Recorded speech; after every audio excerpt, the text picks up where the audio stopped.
Welcome to Massage Mentor. Today we're going to dive into a concept of joint mobilizations called the convex concave rule. This is a simple concept, but it's going to help you understand better what joint mobilizations to do and why.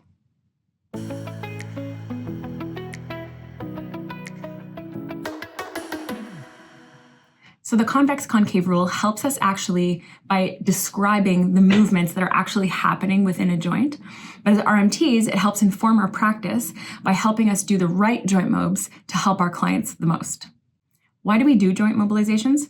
Well, for grades 1 and 2, we are basically doing those to alleviate pain and to alleviate spasm. Whereas grades 3 and 4 joint mobs are more often used to either normalize range of motion in the joint or increase range of motion in the joint. And that's more where the convex concave rule comes into play. If somebody comes to see us with an impairment that involves a decrease in range of motion in the joint, for example, head forward posture often has internally rotated shoulders, and that leads to a decrease in ROM in the shoulder. So how do we know which way to mobilize the joint to effectively restore the motion? Now, we could mobilize it in all different directions, and that may be indicated, but in general, we want to be efficient with our joint mobs and with all of our treatments. And knowing the convex concave rule helps us to pick which joint mobilizations are going to be most effective. Before we get into it, you're first going to need to know a couple things. The movements we deliberately do, like flexion, extension, abduction, adduction, those are called osteokinematic movements or physiological movements. Think osteo, bone. Which way is the bone moving? It's moving into flexion, osteokinematic movements. And at the inside of the joint, like in there, we have other different types of movements going on. These are called arthrokinetic movements. Arthro, joint. The movements we have here are basically roll, glide or slide, and spin. So when we have an osteokinematic movement happening, such as shoulder flexion, we have the humerus moving in a superior direction, and we have the head of the humerus, which is inside the joint, and it is rolling, spinning, and gliding. What's also important to know and remember is that when we do mobilize a joint, we're always stabilizing one side of the joint and mobilizing the other side of the joint. Keep that in your mind as we're listening to the rest of this. So here is the actual rule.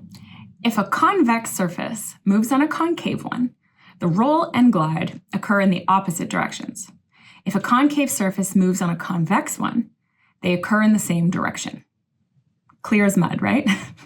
In other words, if during a mobilization you are stabilizing the concave surface and mobilizing the convex one, you mobilize in the opposite direction of the bone movement. Let's go back to that shoulder flexion. The distal end of the humerus moves anteriorly and superiorly. The head of the humerus is convex, and the glenoid fossa is concave. I stabilize the concave glenoid fossa, and I mobilize the convex humeral head. So according to the rule, I'm going to mobilize in the opposite direction of the bone movement. So in this case, I should mobilize posteriorly and inferiorly to increase that range of motion. If, on the other hand, during a mob, you're stabilizing the convex surface and mobilizing the concave, you're moving in the same direction of the bone movement. Let's take elbow extension. The distal end of the ulna moves inferiorly and posteriorly. The trochlea of the humerus is convex, and the trochlear notch of the ulna is concave. I stabilize the convex trochlea, and I mobilize the concave trochlear notch. According to the rule, I should mobilize in the same direction of bone movement, so I should mobilize inferiorly and posteriorly. Because remember, the goal of using the convex concave rule is to figure out what joint mobilizations we should apply to increase the joint movement. All right, here's your recap.